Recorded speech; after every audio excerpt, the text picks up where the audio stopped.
And I just want to thank you all for attending or watching this recording in the future. I'm really excited to talk about Qgiv's most recent research study, the Generational Giving Report, and to give you all 5 of the really exciting and relevant findings that we can take into our 2025 planning.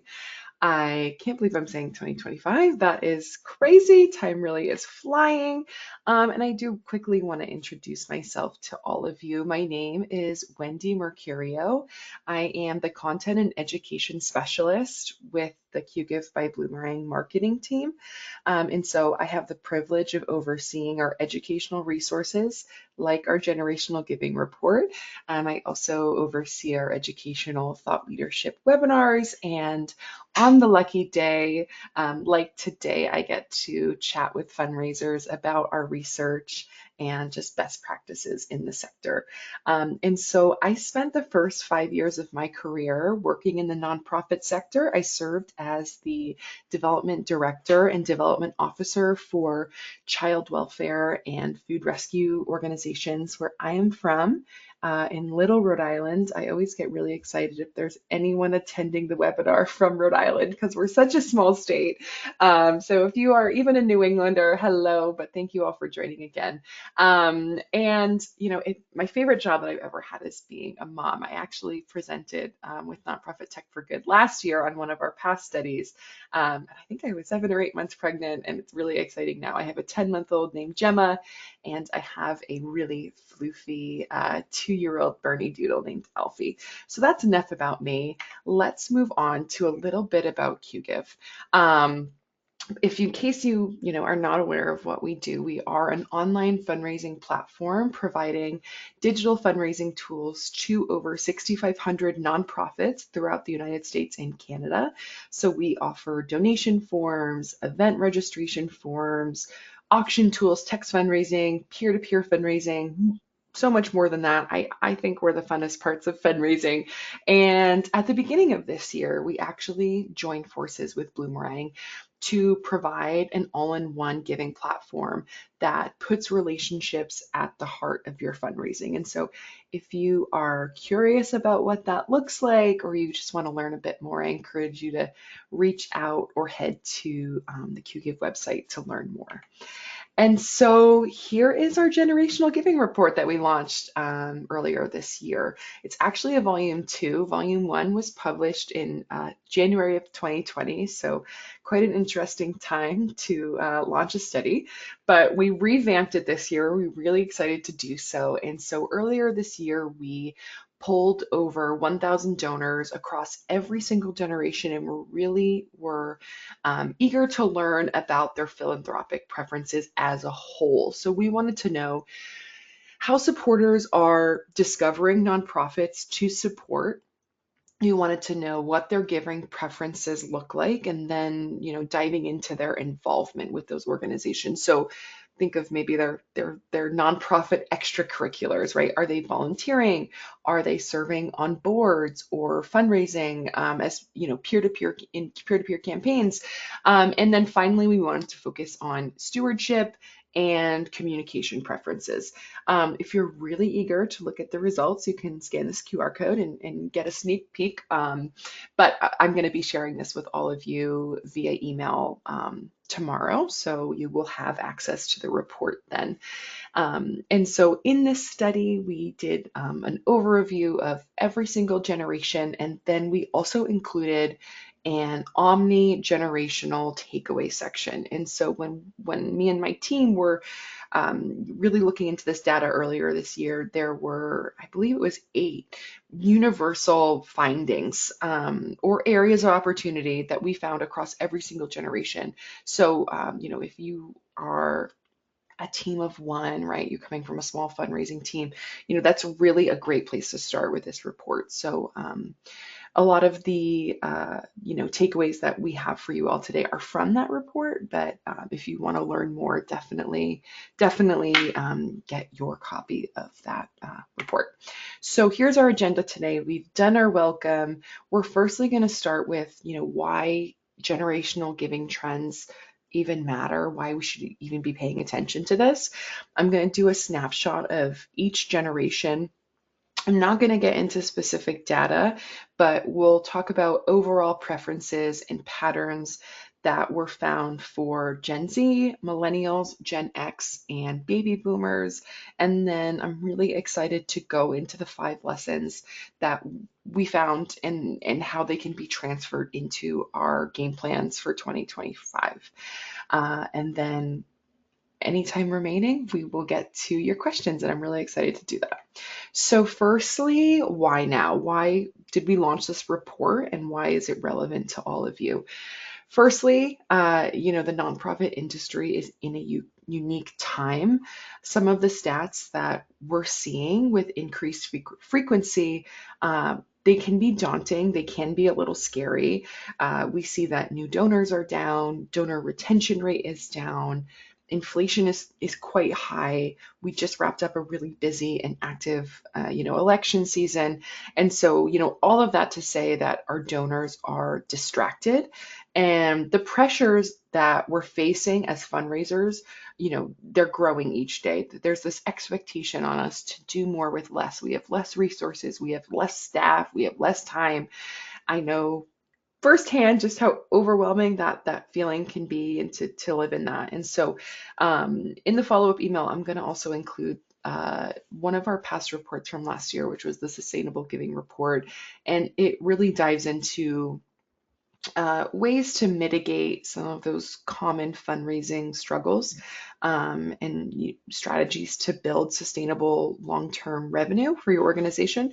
So I'll include that for you all, but getting back to the Gen Giving Report, which we're really focusing on today, all of this to say, right, fundraisers, you're facing big challenges. The sector is facing big challenges as well. And we're actively seeing wealth transferring.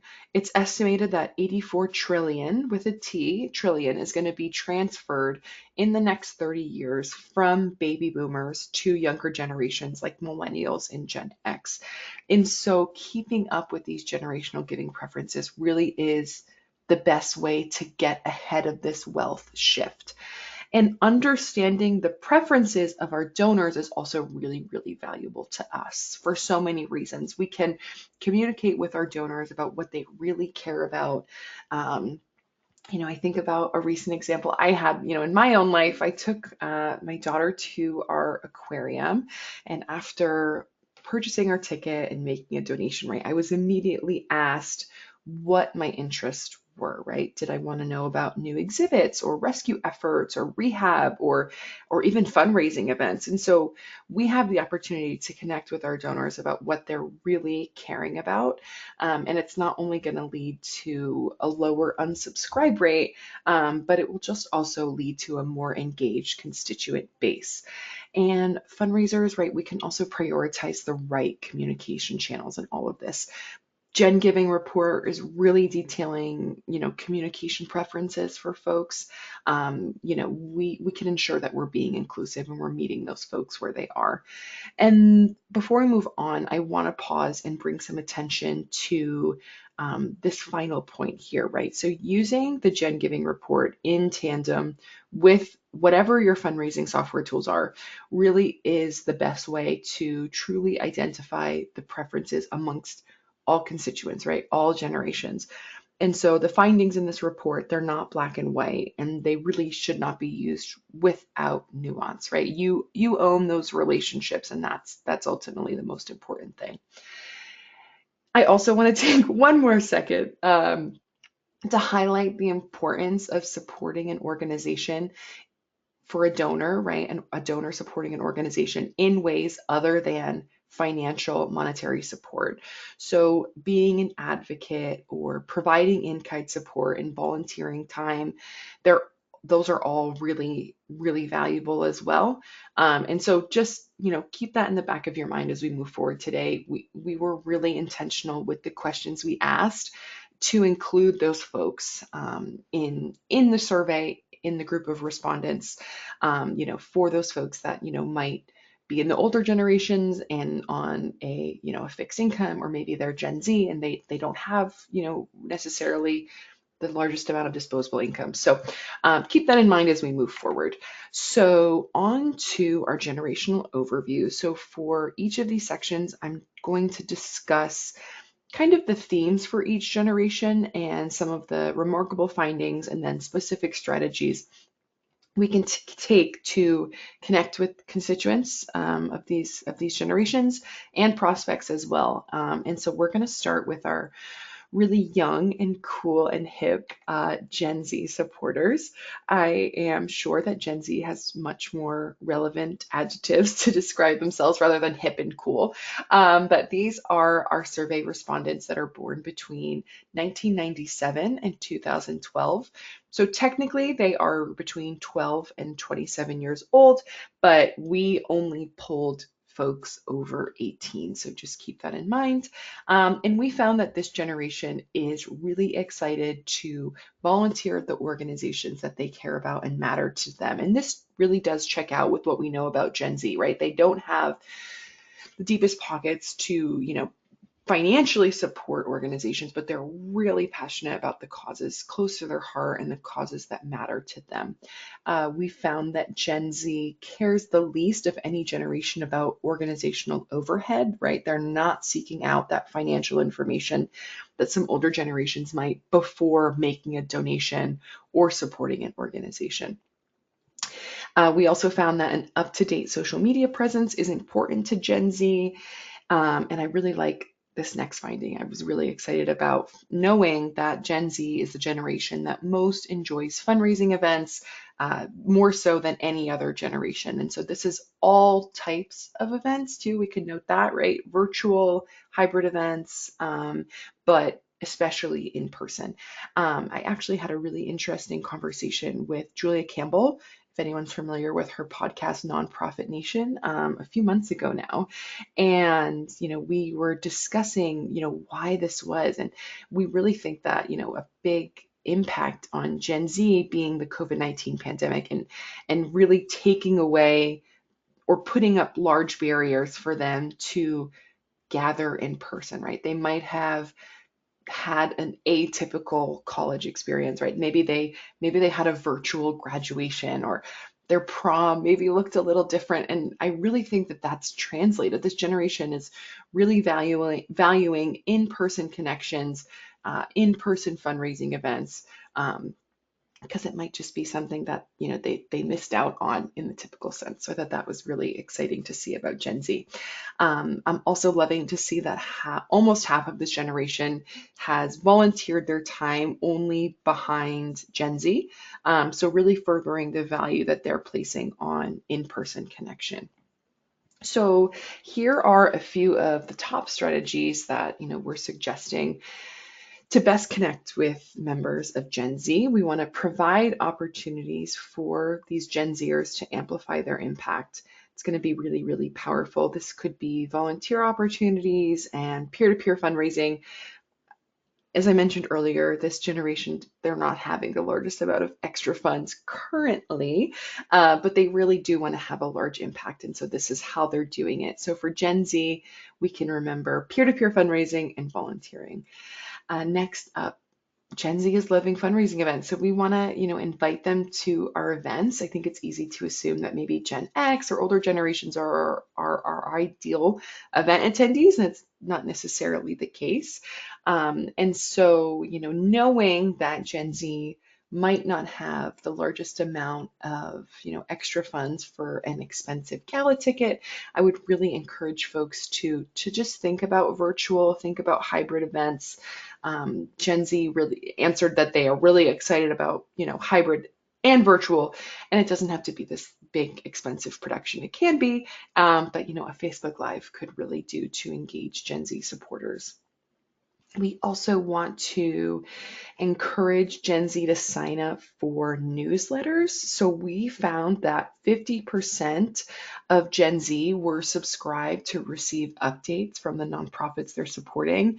This was, I believe, 10 to 15% lower than the average subscription rate amongst other constituents. So there is a chunk of Gen Z that really is missing out on important messages from their organization. So we can prompt Gen Z to subscribe for updates immediately, right after they donate. That's a great place to start. Similar to the example I shared earlier about my aquarium, right? Getting really specific and asking what my areas of interest were. And I would encourage that again with A/B testing, right? Making sure that it's useful for your organization. And we can also meet Gen Z online, right? We know this generation's online.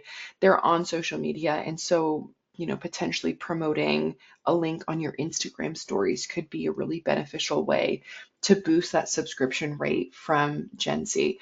And we'll talk later just about how important, monthly newsletters are for constituents. And so if you're interested in learning more about Gen Z, I know they are quite the hot topic right now. Take a peek at that report tomorrow. So next up are our millennial friends. These are the folks born between 1981 and 1998. They fall between 28 and 43 years old. A key finding, but not a big surprise here, is that millennials they're online, they're hyper online. This generation, during their formative years, really experienced the evolution of the internet. Some may argue it's Gen X. I would probably say it's millennials. They're the first people on Facebook. They saw the transition from dial-up internet, where you couldn't be on the phone and the computer at the same time in the same house, to having the supercomputer in their hands almost all the time. And so this translates to all aspects of their lives, and we're seeing it in the way that they're supporting nonprofits as well. So millennials are learning about nonprofit organizations through their website and their social media presence. We also found that millennials are placing a really high importance on client testimonials and an active, up-to-date social media page and presence, rather than how that organization is spending their funds and what their organizational overhead looks like. We also found that continued support was really important to millennials. 65% of millennials are preferring to donate multiple times throughout 1 year. So we're seeing there's quite a lot of similarities between millennials and Gen Z, in the sense that they're really excited, about supporting organizations. But we found millennials' preferences are just they're lying more mobile. They are more online than Gen Z. So the takeaways that we have for millennials, we can all focus on amplifying social media and online presence really as a great way. You can connect with all donors, but especially millennials. We can look into our donation pages, right? Are they up to date? Are they modern? Are they embedded on our website?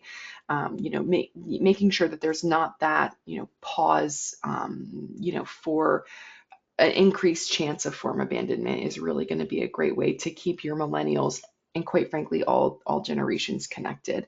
Another recommendation is that reoccurring giving is really going to appeal to millennials. So they answered that providing support multiple times throughout the year is important to them. We can also, note that millennials are really used to paying for goods and services with this ongoing subscription basis and mentality. So we can think Netflix and weekly meal kits and Spotify, clothing rentals. There's so many examples of this. And so encouraging you all to add giving plans with a variety of giving options to appeal to millennials. And then the final big takeaway is to highlight the impact that donors and volunteers are having at your nonprofit on a monthly basis. Millennials told us that they want to hear from the nonprofits they're supporting every month. They also shared that, they will stop donating if they are not feeling that connection to the organization. So highlighting the impact stories on your donation forms, your socials, you're in a monthly newsletter can really be a great way to keep this generation close and connected to your mission. So on to Gen X. These are our supporters that are born between 1965 and 1980, making them between 44 and 59 years old. They are the second most likely generation to donate with a digital wallet, following behind Gen Z. And we're going to play pretend for a second. We're going to pretend that we're in a high school yearbook class because Gen Z is winning almost every single superlative. They are most likely to serve on a board or a committee, most likely to participate as a peer-to-peer fundraiser, most likely to volunteer, most likely to attend a fundraising event, most likely to share a nonprofit's social media post, and they're most likely to encourage their family and friends to get involved as well. So a really robust and impressive philanthropic resume from Gen X here. And so a lot of the takeaways, they might be a little obvious because they really are such powerhouses, but to really engage Gen X donors well, right, we can know that they firstly make wonderful peer-to-peer fundraisers.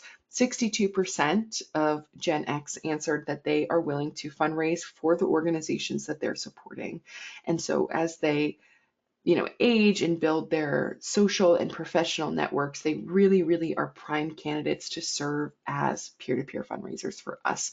And so thinking about, potentially into next year, hosting peer-to-peer events that, may be connected to an event, or they could be a totally DIY fundraising type opportunity to really recruit Gen X to become a little closer to your organization. We can also recruit these Gen Xers, right, on our boards or our committees. Again, echoing the previous statement that they're building their network, right, as they age. They make great board members because they're willing to be a peer-to-peer fundraiser. They potentially have the ability to make a larger gift, and they're eager to provide in-kind support. They're eager to recruit their family and friends to participate. They're your ideal board member right there. And then talking a bit about digital wallets, it's really crucial to ensure that our donation forms have a digital wallet payment. I can include a really interesting Forbes article that was published in the last maybe year or two now. And folks answered that if the merchant they shop with, doesn't support a digital wallet, they could shop elsewhere. And it also found that shoppers are spending more with digital wallets. And so I think we can transfer that to our fundraising, right? If we don't have a digital wallet, they might leave that donation form and they might give us more, right, through a digital wallet. So they're not, in my eyes, digital wallets and our donation forms are not really a nice to have anymore. They're a necessity, especially in 2025. And we also found that Gen X is going to react to an urgent need. They are the second most likely generation to donate in response to a disaster or a crisis. And so when your organization is facing hard times, Gen X is going to be ready to hop in and help. And then the final generation we have here is Baby Boomers Plus. So taking a moment to acknowledge what Baby Boomers Plus means. When we were going through survey responses, the size of responses from the next generation, the silent generation, was so small in comparison with the other response sizes that their answers were included here with baby boomers. So responses in this category are from folks 60 years old and up. And what we found for this age group is that low or no organizational overhead is important to this generation. Baby boomers are the most likely to subscribe to a nonprofit's email list, and providing continued support to nonprofits is important to baby boomers. I'm just going to answer Nancy's question really quick. A digital wallet is payments like Venmo, PayPal, Apple Pay, Google Pay, all of those things. And it's a way that, if you're in person, you can just put your phone up and scan it that way. But on your donation forms, it's just an easier way to check out. Less clicks as well. So that's a good thing. So I'm going to hop back here to our takeaways for Baby Boomers Plus. The takeaways we have to best engage these donors is to communicate regularly and often to retain their support. The top reasons that this generation answered that they would stop their support or withdraw it from a nonprofit is because they're no longer feeling connected to the organization. And so regular communications being a priority will help these folks and others feel really well engaged. We also want to be transparent with financial information if we're looking to really steward baby boomers. This generation is placing value in financial transparency. So to boost that donor trust, we could provide accessible documentation on your website, in your annual reports, just being prepared to answer any of those questions that this generation could have. And if you're using your CRM, that really should aid in financial transparency in the sense that it will, have it be quite easy and accessible to pull gift data and donation reports, etc. We also found that baby boomers want to hear stories. So client stories, program updates, they're all really exciting to baby boomers, and they are eager to learn how their contribution is having an effect in helping the organizations that they're supporting. Finally, being active on social media is a great way to engage all generations, but baby boomers can be included in this list as well. I think it could be easy to think, social media is for younger generations, but we found our baby boomers answered that they are preferring to receive organizational updates through email and social media channels, and especially Facebook. That was their preferred social media platform. So getting into the 5 takeaways that we can bring with us into next year. We just talked about social media. It's important to note that it's not just for younger generations. So the first takeaway that we can bring with us into 2025 is that social media is not just for younger generations. After donating, we found that all survey respondents answered that they are preferring to receive updates via email and social media. And, contrary to this point, we found that most donors will stop their gift because they're not feeling connected to the cause, or because they feel like their donation was no longer making an impact at that organization. And so the best way to bridge that gap between these is, sharing the impact that your donors are having at your organization on social media, and in email updates as well. We'll talk about storytelling in a bit, but this really does go hand in hand with that. And so if you're looking for a step-by-step guide, right, for sourcing some really compelling material for your next social media post or your next email, we really want to start with finding the story, right? Collecting material monthly to learn what the needs are of your nonprofit and what your impact is on the community. So this could be volunteers, beneficiaries, clients, staff. When I was fundraising, I always loved to ask my frontline staff, who is the client that you can't get out of your head, right? Like, what is the story there? So that's a great place to start. And then we want to filter the contents of that story. So each month, saving the needs that your organization has for fundraising appeals in the future, we can locate those quotes and stories that highlight impact, and then include that in our social media, our newsletters, and more, right? It goes beyond that. And so quotes, images, iPhone videos are even really impactful. And then moving on to the third step here of writing. So it's time to use that impact content, and using, your most inspiring content, that client that your, social worker on the front line maybe couldn't get out of their head to do it in a, ethical way, right? Creating long form content. So we could use this for newsletters and blog posts and annual reports.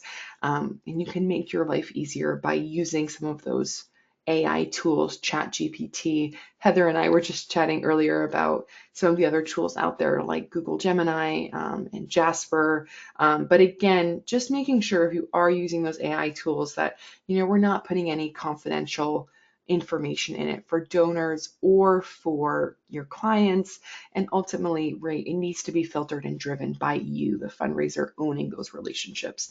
And then the fourth and final step here for getting our impact content out is to disperse it, right? We want to schedule our impact stories to hit those inboxes and those timelines of our supporters that are really eager to hear these updates.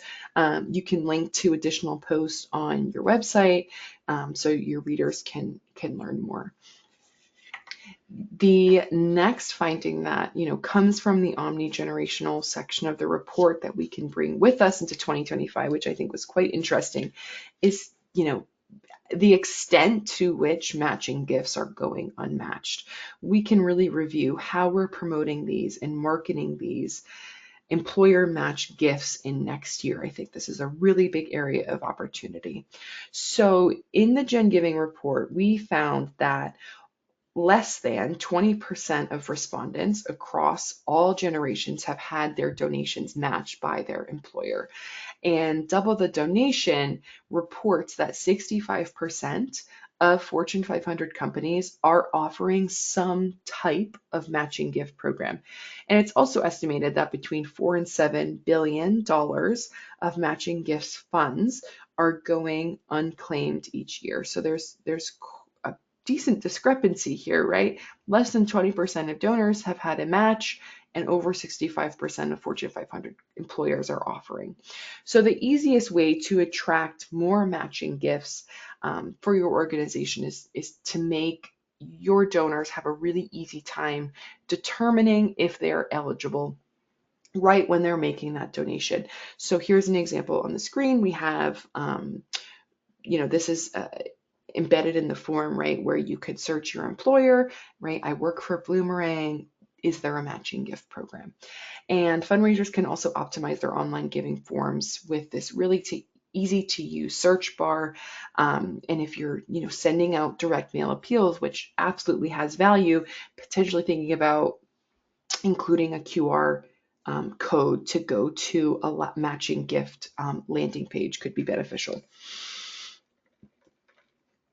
I think one final point here that I do want to bring up, we can do as fundraisers is to look through our database, right, and evaluate who the most common employers are as well, right? Looking at, email addresses, if that's all we have. And then if we have a close donor that's working at that company, or, we could maybe do a LinkedIn search, a little donor research, and finding the person at that company who's overseeing corporate giving, corporate social responsibility, and finding ways to have a conversation with them to discuss amplifying their company's impact at your organization. I always love including some real life examples here. I think these three are quite exciting. I hope that they are large enough for you all to see. So the one on the left here is from Florida Institute of Technology. FIT's objective is really clear, right? They are looking for matching gifts, and they are saying you can double your gift, but you could even potentially have it tripled. And they even say that some companies are so generous that retirees and spouses might even be eligible. They provide the contact info for Lisa, who can answer any and all questions, and they even provide that website that you can head to. Since this is direct mail appeal, maybe I would say to, include that QR code, but maybe that's just me being picky, but that would totally be icing on the cake here. And then the example in the middle is from Atlanta University. Again, really, really impactful wording saying last year we raised $145,000 from matching gifts from businesses, matching their employees' contributions, and then they provide that website where folks can learn more about how to amplify their gift and join that group of individuals that had their gifts matched. And then finally on the right, we have the Atlanta Botanical Garden, right? A little bit hard to read here, and I'm apologizing if you can't, but it directs folks to a website to learn more. And it speaks to the importance and the impacts that matching gifts can have. The third takeaway I'd love for you all to take with you into 2025 is that storytelling really is more important than ever to connect with all donors. So we found in this version of the Generational Giving Report that members of every single generation ranked client stories as the highest or second highest communication that they want to receive from nonprofits. And so, again, this is from that omni-generational strategy section, but really making sure that storytelling is strong in 2025 is a great way to have our folks stay connected regardless of their generation. And donors really want to know the impact that their gift is having, and really wanting to know directly about, the clients and the beneficiaries. And so, stories, of those that you impact and really are important to your donors. And so here are the key elements to an impactful story. So firstly, our character, right? Who is our story about? We want to identify the beneficiary of our story. That's the best place to start. And providing descriptors while maintaining confidentiality when necessary allows your readers and donors and supporters to feel as though, right, they deeply know this character in your story. And then we move on to conflict, right? What is your character struggling with? Letting your readers in to the challenges and hurdles that this character is facing really fosters that connection. Third, we have goal. What is this main character working towards? The goal phase is the opportunity for your organization to show how they would help support your character as they achieve their goal, right? Connecting your services with this client. And then finally, change over time. So how has your character's life changed? Letting your readers see how your program and your initiatives have bettered your constituents' lives really is the most impactful way to foster a really deep connection with your supporters. And so, related to this element of storytelling and donors wanting to stay close with your organization, regardless of the generation that they belong to, we learned that all donors of any age want monthly updates. That is not a fundraising ask. So email and social media were the preferred channels that all donors, all survey respondents answered that they want to receive these monthly updates. And folks of every single generation are really eager to read about program updates, client stories, new initiatives. So this really speaks to the power of your monthly newsletter. Time is well spent on a monthly newsletter.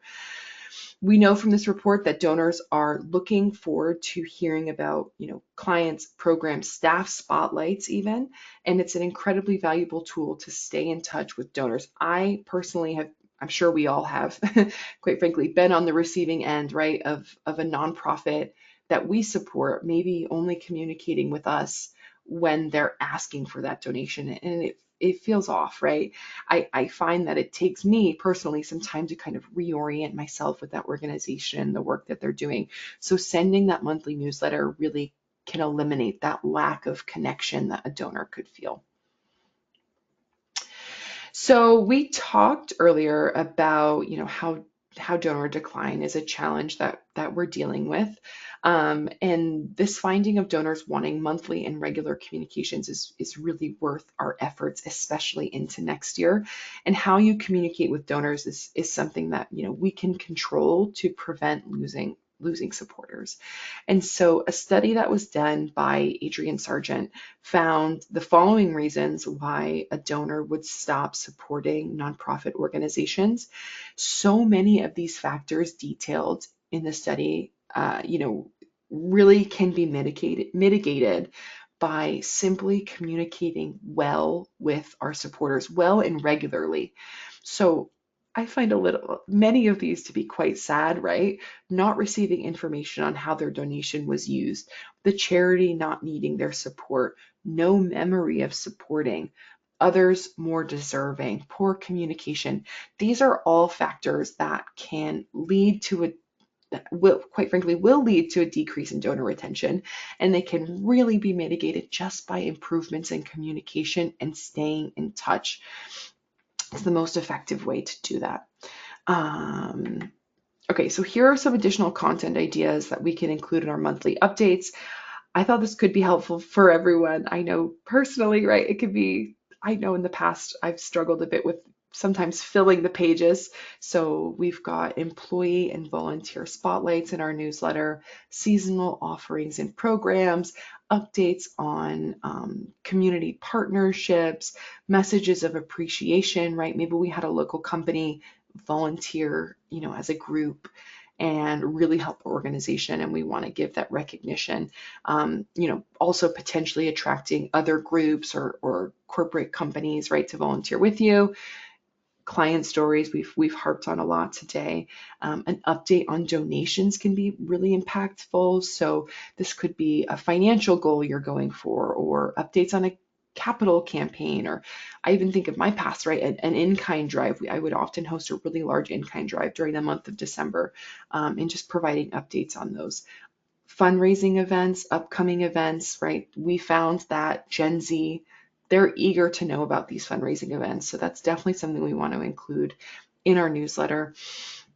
And then volunteer opportunities and messages from the leadership at your organization, can be really impactful as well. So from your executive director, your CEO, your board president, etc.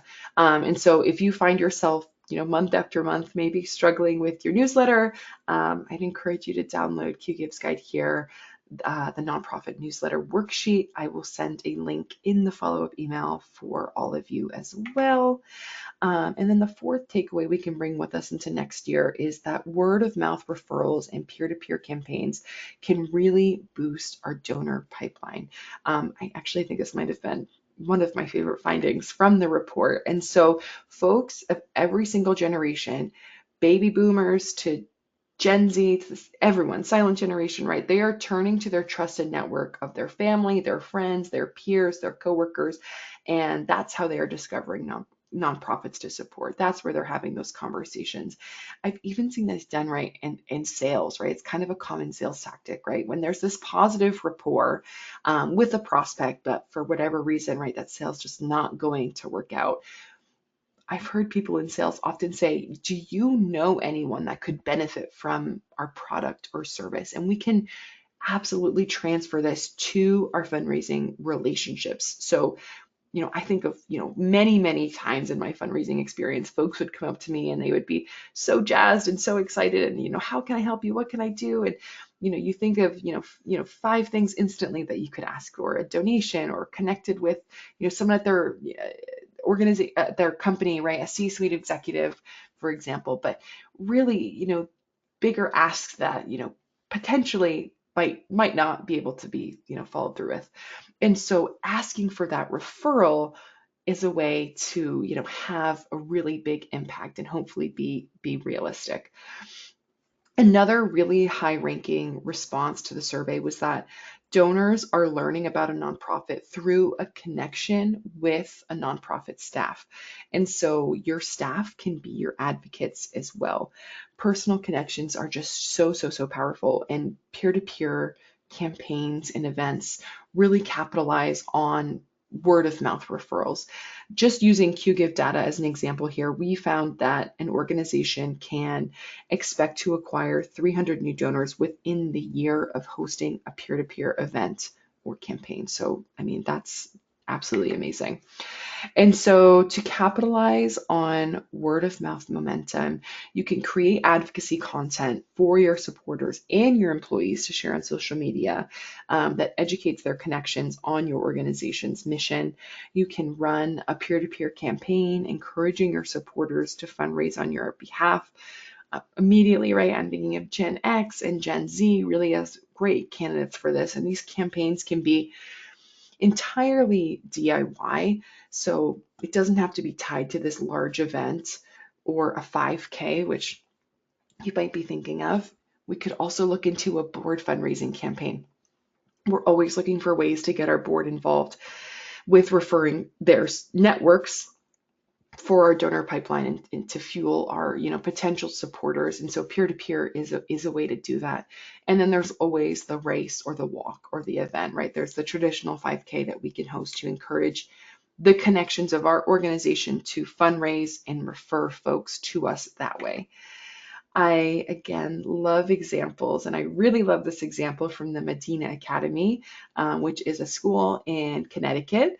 And they really exemplify generational impact, word of mouth referrals, peer-to-peer events, all of that. And so this would have been in February 2023. So at the time, the seventh graders set a goal of raising $7,000, $4,000 to support Islamic Relief USA. And they wanted to aid the relief efforts in Turkey and Syria after the really, really devastating earthquakes. And these Gen Zers, took their fundraising really seriously. They got very competitive and they did an amazing job, really surpassing their goal. They raised over $45,000, and young students made this possible. So we don't want to forget, younger generations in our peer-to-peer campaign. And next up, right, donor retention is a big area of opportunity that we found, right? We can better steward our donors and we can really surpass donor expectations with a personalized thank you after they've given to us. And so 60% of respondents for the Gen Giving survey that we sent out answered that they do not expect to receive a personalized thank you after they make a donation. Initially reading this, I was a little bummed, but we can look at this in a positive way. This is a really big opportunity for us to surprise and delight our donors. It can be common for, personal thank yous to only go to major donors, right? The phone calls from the CEO or the board president to those top donors.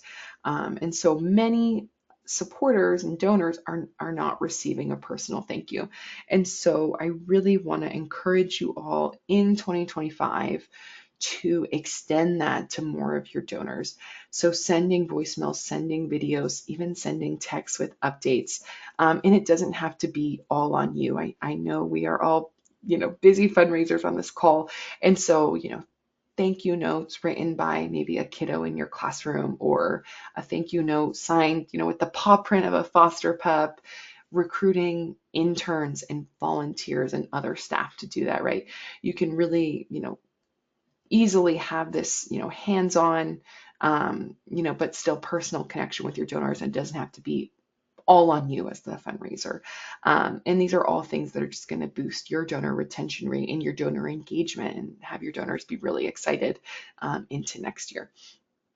And I think it's important to know that just because donors are not expecting a thank you doesn't mean that they're not necessary. They definitely are. I mentioned the Sustainable Giving Report earlier. I'll include it in the follow-up email, but we found in that it shows that a thank you, personalized thank you, is one of the highest factors that is going to result in a second gift. So this is definitely an area that we could spend some time in moving forward into next year. So again, that's just a really, really high level overview of the Generational Giving Report, the top findings that we can bring along with us into 2025. I encourage you all to download it and peruse the report for some more information that you can personalize for your organization and your fundraising goals next year. But in conclusion, I really hope that you all have learned a few things that you can take and put into practice next year. But some of the most exciting stats and findings to leave us off on today, right? Of donors, being that donors of all generations want to hear from us regularly. We want to find ways to reuse our impact stories and disperse through multi-channels that matter the most to your donors.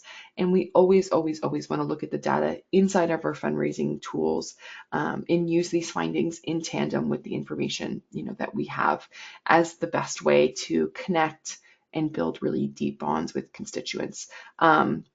So you can, again, scan this QR code if you are so excited to look into the report, but it's going to be in the follow-up email for all registrants and all attendees.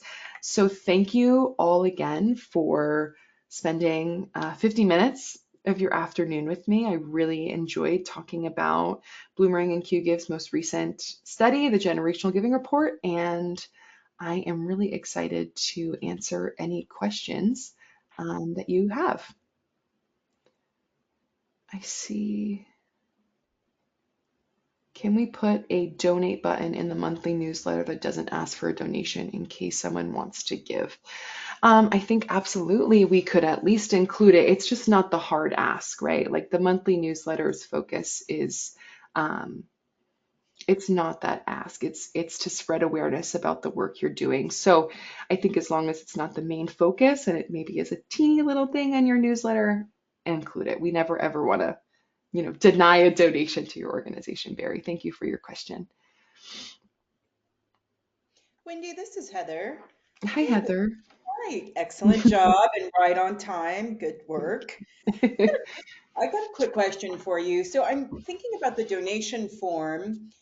We probably don't want to ask someone's generation on a donation form, hmm but maybe on the landing page afterward, like what generation are you? How do we actually find out what generation our donors belong to be able to target them specifically, maybe in email?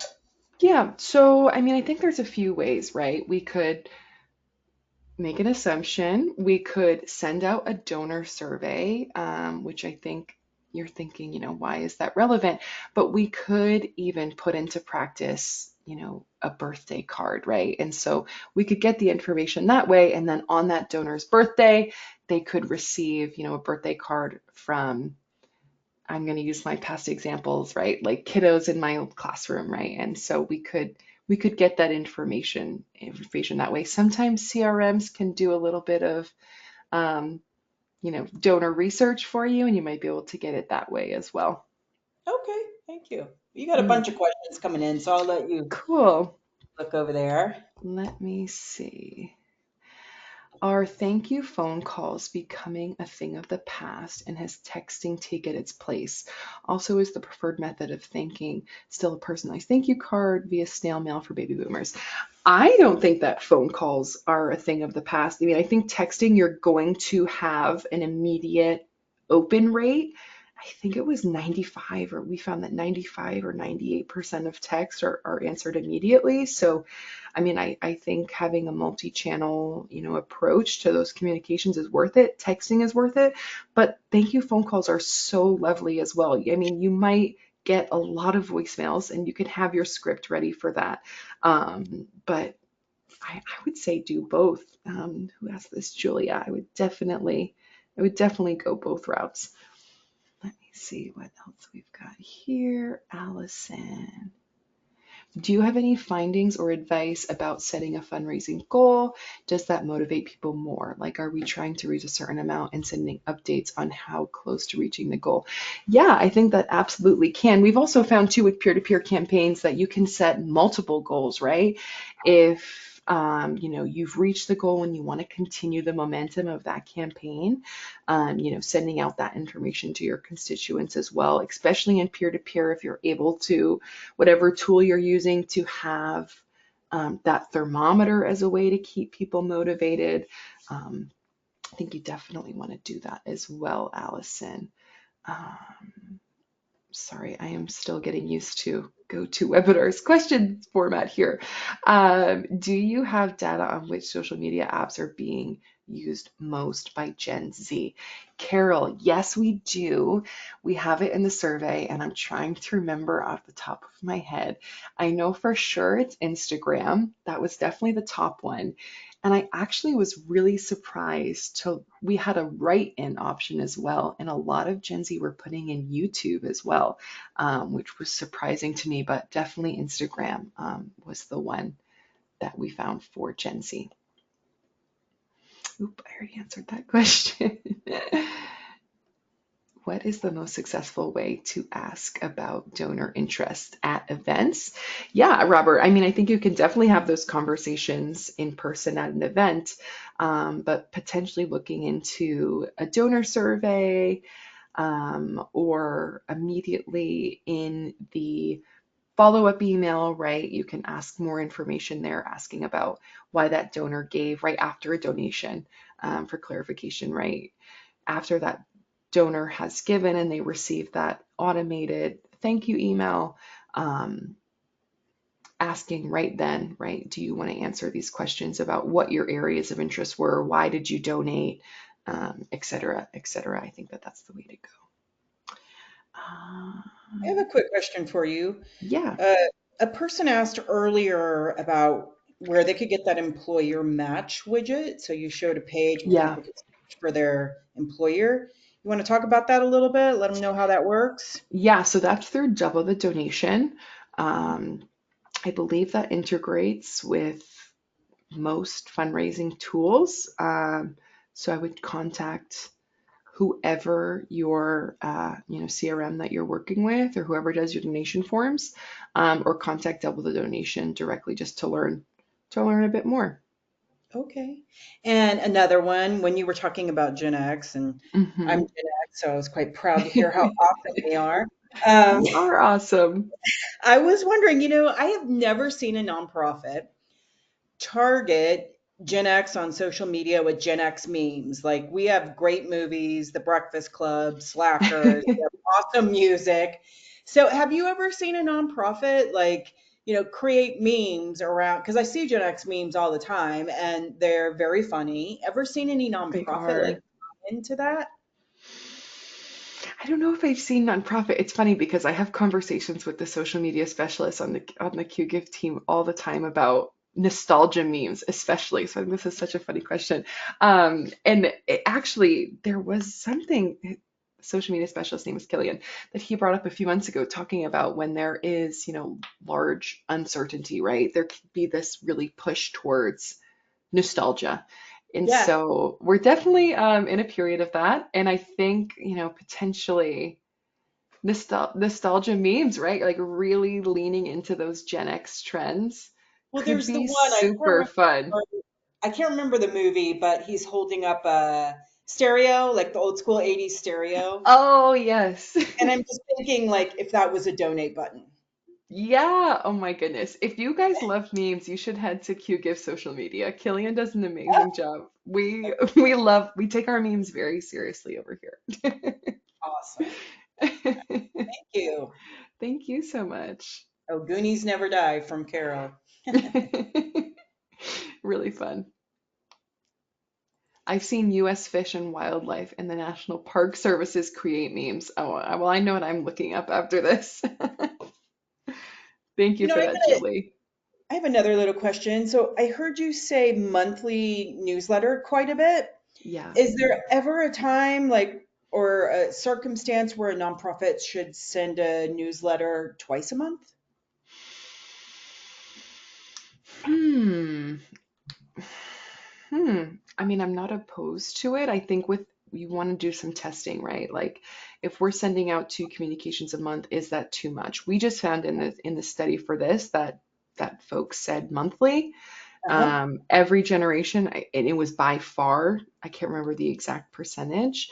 I'm gonna pull the raw data and throw it in the follow-up email now that we're talking about it. But um, I mean, if you want to test twice a month, go for it. See how that goes. But I mean, my suggestion would be once. It can be a lot of work to really Yeah. fill the pages of a newsletter. So I think really focusing on one really good quality newsletter a month is probably the way to go.